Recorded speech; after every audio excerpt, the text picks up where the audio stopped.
Eu sou urbanista e estou aqui no meio de ambientalista, então não vou me atrever muito a falar sobre a questão ambiental, embora deixando bem claro que eu compartilho com tudo que foi colocado aqui, principalmente com a situação dramática com que nós vivemos em algumas regiões e algumas cidades. Mas, como urbanista, eu procurei preparar uma apresentação em cima do nosso tema fundamental, que é exatamente a questão do futuro da cidade, ou das cidades do futuro, de uma maneira que eu pudesse me valer das imagens e fazer uma coisa um pouco mais leve e simples, que a gente pudesse, talvez até uniformizar um pouco o raciocínio sobre essas questões que envolvem a realidade urbana. E, portanto, eu peço desculpas se for muito superficial em algumas coisas ou se for além do necessário em outras. O que é importante começar colocando, né? As questões colocadas aqui inicialmente pelo professor Mariano, com relação ao problema da questão ambiental na cidade, no caso brasileiro é gravíssimo. E é tanto mais grave na medida em que uma mudança enorme está acontecendo na nova organização dos espaços urbanos no mundo, e eu temo dizer que no Brasil nós estamos muito atrasados em relação ao que vem acontecendo no resto do mundo, inclusive mais atrasados do que muitos países que, teoricamente, do ponto de vista do desenvolvimento econômico, ainda estão aquém do Brasil. Então, realmente é uma corrida contra o tempo e a favor do futuro. Em cima disso é que eu procurei, então, fazer essa minha abordagem. Quer dizer, também não vou me aprofundar, mas é necessário dizer que nós estamos vivendo um momento enorme de mudança de paradigmas no mundo inteiro, entre a sociedade do passado e a famosa nova economia, a sociedade do futuro, a nova matriz energética. E isso aí, evidentemente, expressa-se na cidade de uma maneira muito clara. As cidades, elas respondem à importância do momento econômico em que elas se desenvolvem, né? E por isso eu fiz de propósito uma comparação entre as cidades da Revolução Industrial e as cidades da chamada Era da Informação. Quer dizer, nós estamos saindo, depois de longos séculos, daquele momento da cidade da Revolução Industrial, que se valia de uma população cada vez maior, as cidades tinham que ser grandes para gerar uma mão de obra excedente, e essa mão de obra excedente permitia salários mais baixos, e foi assim que as cidades se organizaram, evoluíram, e cidades como Nova York, Londres, Paris, São Paulo, são cidades que, de certa forma, lideravam o mundo em termos de conexões. Só que isso, a partir do final do século passado, começa a mudar. As cidades mais importantes já não são mais as cidades populosas. As cidades mais importantes são as cidades que começam a desenvolver inteligência. E a inteligência não está necessariamente ligada, ou melhor, não está nem um pouco ligada à questão de espaços conurbados, de pouca qualidade ambiental, com dificuldades de mobilidade. Bom, então, as cidades tradicionais, que é isso que nós estamos falando, são cidades altamente densas, que desperdiçam energia, que provocam trânsito com mobilidade extremamente difícil. As pessoas perdem de 2 a 3 horas por dia do seu tempo livre, ou dentro do carro, ou pior ainda, dentro de um transporte coletivo de pouca qualidade. Essa é a cidade que nós herdamos e que, infelizmente, em alguns casos brasileiros, ainda continuam insistindo. E eu até chamaria atenção para um caso que me toca muito de perto, que é a própria realidade de Brasília. O professor aqui colocou bem, quer dizer, Brasília foi uma cidade concebida para ser a cidade do futuro. Eu cresci com essa impressão e com essa vontade de ver isso, e, no entanto, hoje nós estamos evoluindo exatamente na contramão da história. Nós estamos virando uma região metropolitana como essa que nós vemos aí. Então, isso realmente é um contrassenso, né? Bom, outro aspecto a Revolução Industrial, posteriormente, levou às cidades dos automóveis. As pessoas passaram a trabalhar no centro, viver na periferia, e haja viaduto, túnel, etc. e tal, garagens elevadas, para você poder sair de casa e ir para o trabalho. Isso também corresponde a um momento da economia. No caso brasileiro, foi inclusive exacerbado, né, copiando muito o modelo americano. As pessoas queriam morar mais longe possível, gasolina barata, estacionamento farto, e as cidades cada vez recebendo mais veículos. Com relação ao transporte de massa, eu até vou aproveitar aqui, senador, para abordar a questão de das pessoas, dos internautas que falou no bonde, né? Eu sou favorável ao bonde desde que eu comecei a mexer com o transporte urbano, né? A gente chamava de bonde moderno, hoje em dia é o VLT, né? E não tem a menor dúvida que é o transporte do futuro, porque é um transporte que valoriza o espaço, cresce junto com a cidade e, sobretudo, hoje, nós vamos poder ver mais na frente, convive de maneira agradável com o meio ambiente. Não é o caso dos metrôs, dos trens subúrbios, como nós vemos ali, dos corredores de ônibus, enfim. Isso aí está ultrapassado. Nós não podemos mais pensar que as cidades vão evoluir para ter cada vez mais transporte de massa. Eu quero só mostrar aqui rapidamente, aquela foto é muito interessante, né? Um corredor de ônibus sem fim, quantidade de carro e no meio um monte de motocicleta. Essa é a realidade que nós estamos vivendo. Isso está acabando no resto do mundo. Isso não existe mais. Bom, o terceiro aspecto é a cultura do desperdício, né? As cidades do desperdício. Quer dizer, não é só o lixo do ponto de vista da poluição, mas é o lixo do ponto de vista do consumismo excessivo. Quer dizer, as pessoas, na realidade, por essa densidade enorme da cidade, se habituaram a consumir, eventualmente, mais do que necessitam. Então, essa questão do lixo não é importante apenas pelo tratamento que o professor Oscar citou com toda a propriedade, mas é importante pela própria questão da estruturação do espaço urbano. Quer dizer, nós, se não partimos hoje para uma reciclagem mais profunda, as cidades vão cada vez ficar mais comprometidas. Bom, e aí, para não ficar numa visão só crítica, né, o que tem pela frente? Essa cidade do passado é isso aí que nós mostramos. O que fazer e como fazer? O que fazer já começa a aparecer, né? Dentro dessa realidade da nova economia, necessariamente surge uma nova cidade. Então, existe essa dicotomia entre a cidade industrial, que, do nosso ponto de vista, está se exaurindo, né? Está entrando em decadência, e as cidades inteligentes. E aí cabe uma explicação interessante, porque, num primeiro momento, a gente vai ver em seguida, as cidades inteligentes passaram a procurar lugares menores, com mais facilidade de mobilidade, com mais segurança, para instalar as suas empresas. Não se trata apenas do indivíduo poder trabalhar num laboratório melhor, ou num centro hospitalar de pesquisa, ou, eventualmente, numa área de desenvolvimento energético, mas se trata da capacidade que esse indivíduo tem que ter do ponto de vista da criação para se deslocar rapidamente, para ter segurança, para exercer suas funções. E, por último, a questão dos ciclos dos parques e das áreas tecnológicas. Isso aí é um movimento que tem uma primeira onda, até foi citado aqui pelo senador Alvin Toffler, né, que fala na primeira, na segunda, na terceira e na quarta onda. Não tem necessariamente a ver com o que ele fala, porque ele fala disso de uma maneira mais abrangente, mas também isso no espaço aconteceu.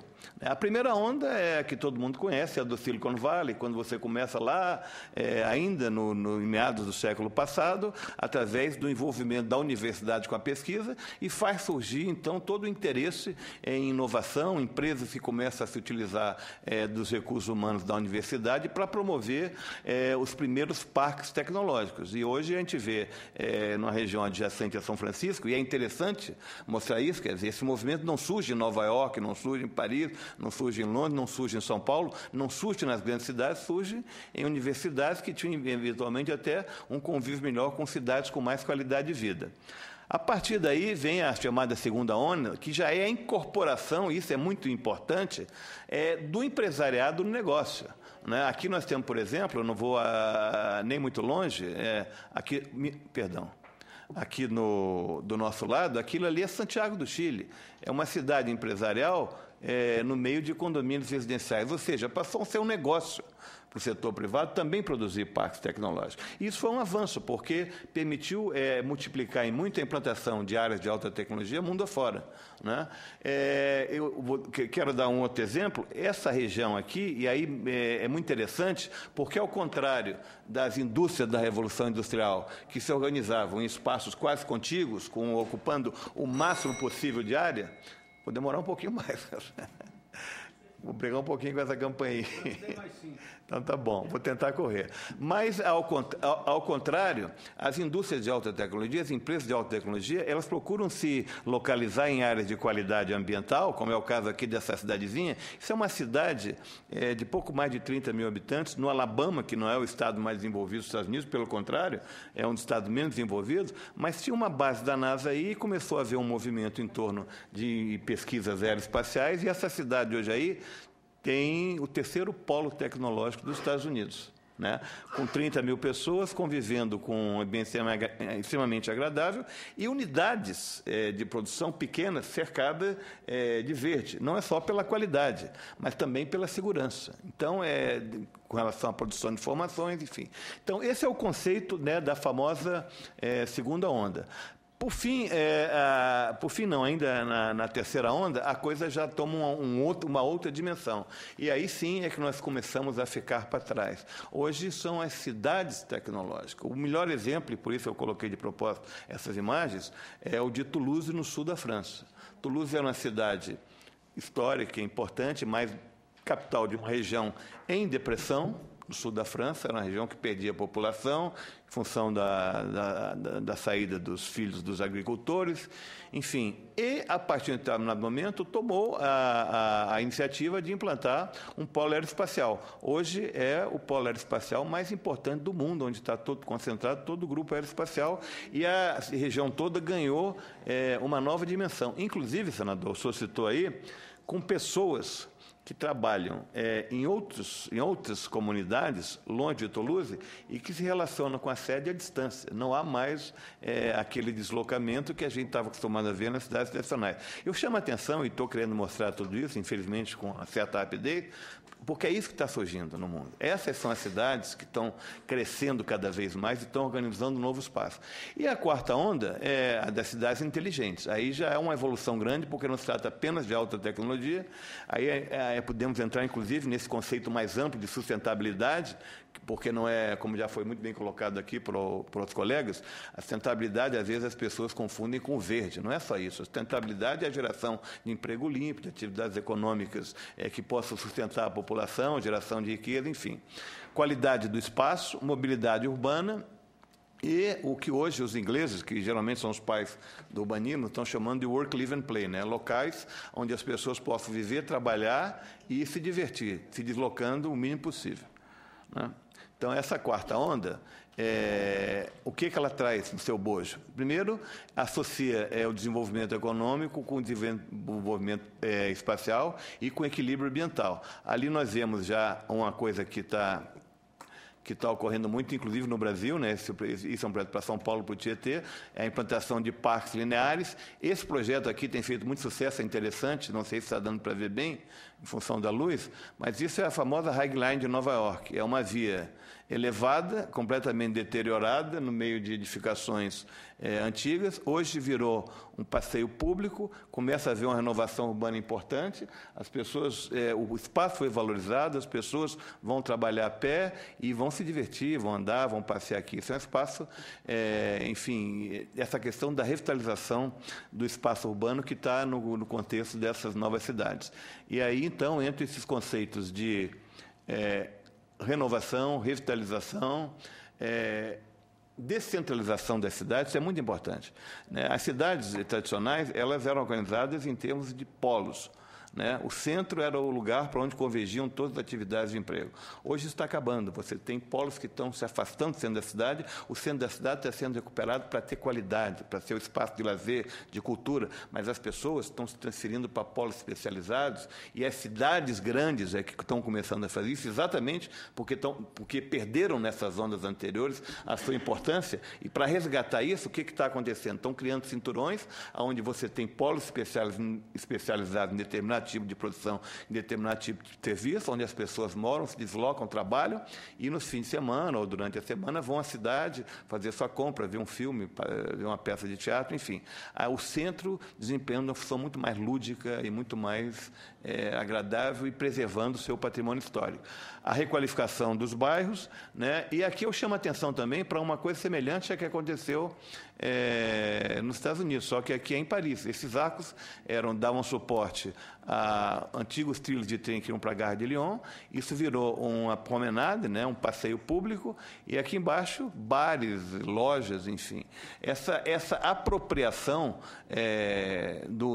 da herança que a cidade, da herança entre aspas, né, maldita que a cidade da Revolução Industrial deixou, mas que são espaços importantíssimos para a cidade. No Brasil mesmo, nós devemos ter em quase todas as grandes cidades linhas de trens que foram desativadas ou que operam precariamente e que podem ser grandes espaços de revitalização, inclusive com impacto social muito importante, porque podem levar, através da implantação de sistemas de mais capacidade, de mais conforto, o transporte na porta de indivíduos de renda menor. A questão do que fazer ainda com relação à mobilidade. Essa aqui talvez seja uma das partes mais, que está mais, digamos, atuando não diria, mas abrangendo a preocupação do cidadão de uma maneira geral. Talvez pelo fato de que nós chegamos a um ponto de tamanha degradação, de tamanha exaustão, que as pessoas passaram a realmente questionar a maneira como nós nos locomovemos na cidade. E aí eu faço uma colocação que me parece muito oportuna, senador, até gostaria de ver isso integrado ao discurso dos nossos parlamentares, quer dizer, no Brasil, se confunde, né, sustentabilidade com área verde e se confunde mobilidade urbana com uma oferta de sistemas de alta capacidade para as pessoas se locomoverem maiores distâncias. Não é isso, é o contrário. A pessoa tem mais mobilidade quanto menos ela precisar se locomover. Quanto menos ela precisar andar, mais mobilidade ela tem. Então, é óbvio que no futuro, os sistemas como o metrô, como trens metropolitanos e mesmo os nossos BRTs, isso vai ficar ultrapassado. As cidades vão se organizar de maneira diferente, as pessoas vão poder se deslocar muito menos. Ou seja, isso do ponto de vista do Estado é muito importante, porque significa uma redução de custos e de investimentos públicos brutal.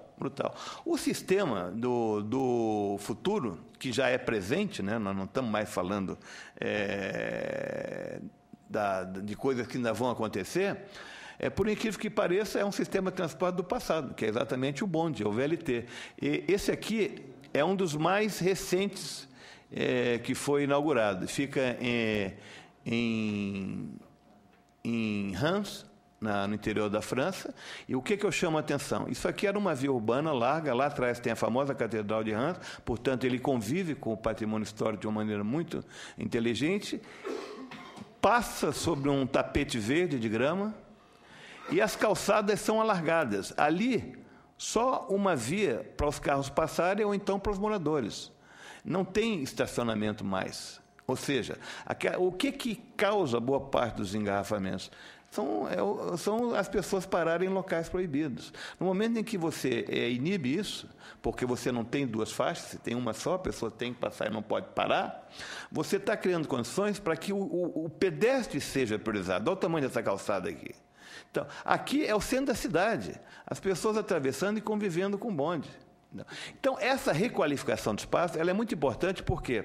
Porque, como nós vamos ver mais adiante, ela permite que esses sistemas sejam financiados com muito menos recursos, não só porque são mais baratos, mas porque, em qualificando a cidade, eles trazem para dentro dos seus financiadores os responsáveis pelo desenvolvimento imobiliário, ou seja, a receita obtida com a valorização imobiliária pode financiar parte significativa das soluções de transporte urbano.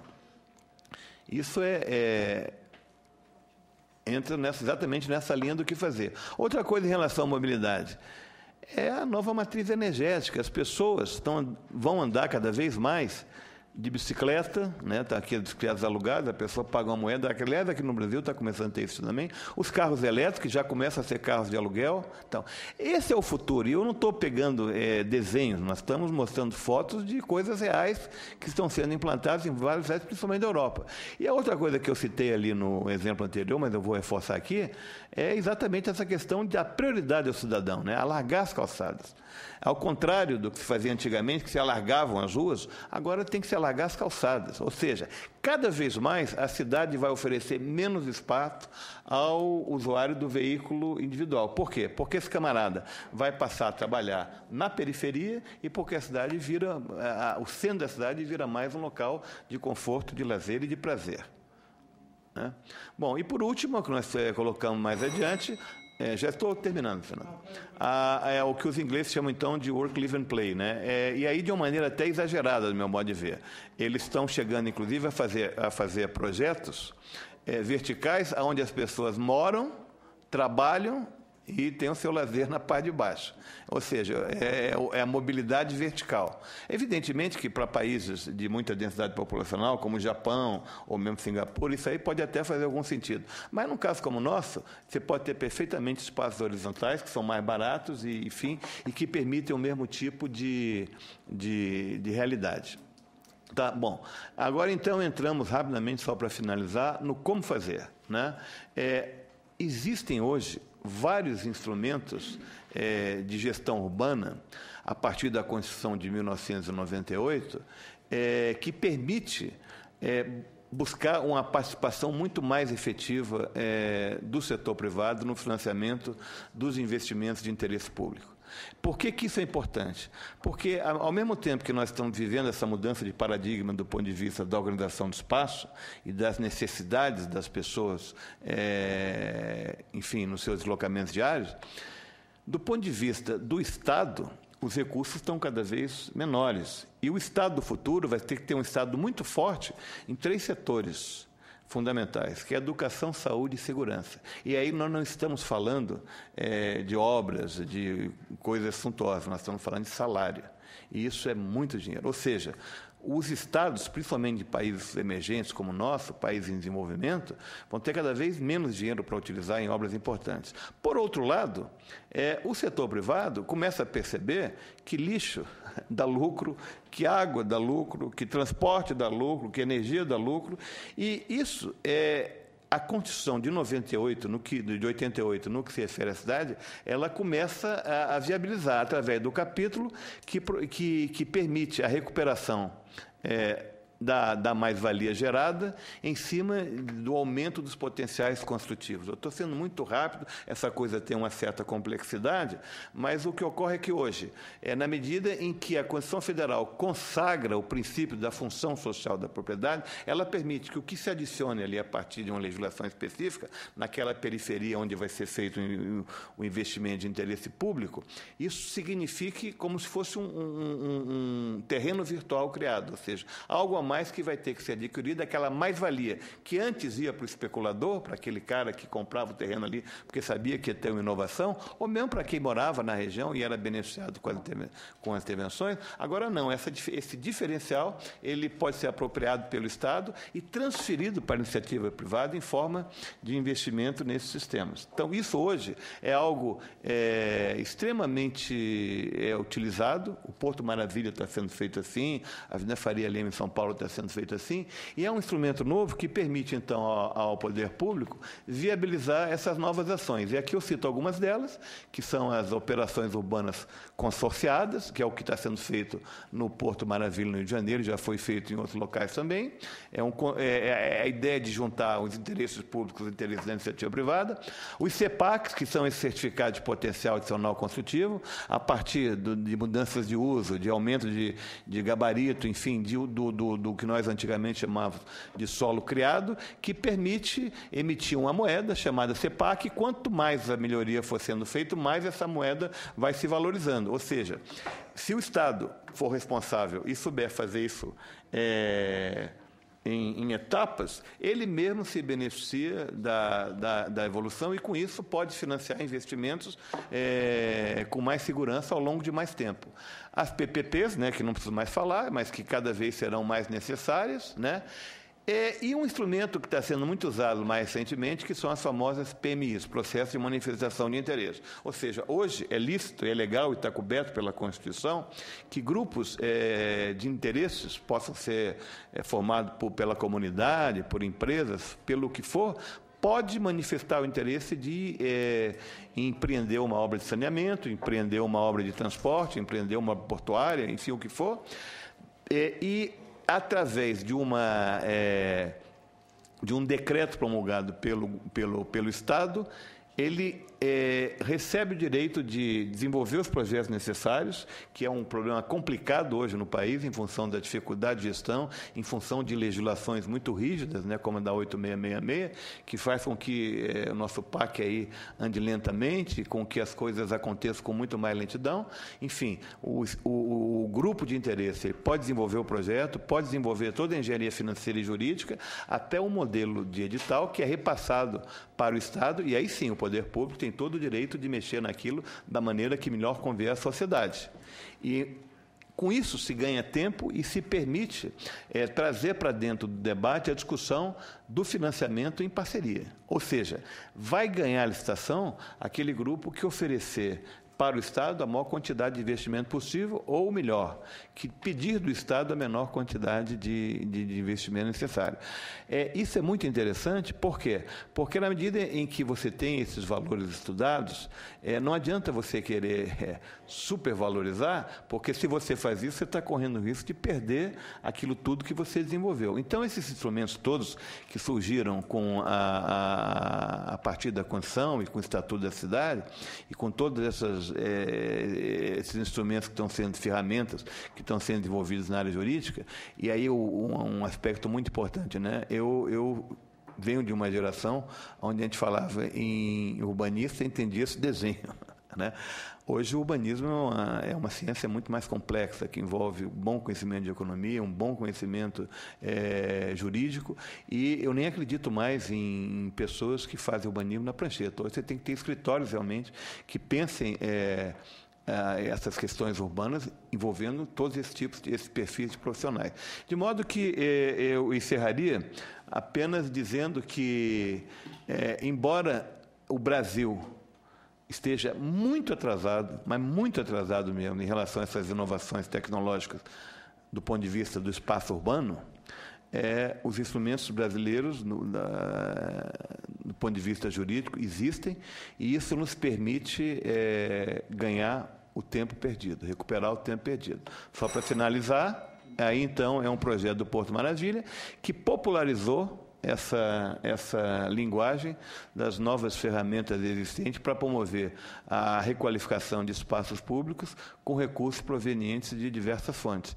E para responder o colega que falou do bonde antigo, está aí de propósito, porque eu acho que o bonde moderno, né, o VLT, é o futuro de uma melhor qualidade urbana e de um transporte e de uma mobilidade mais confortável.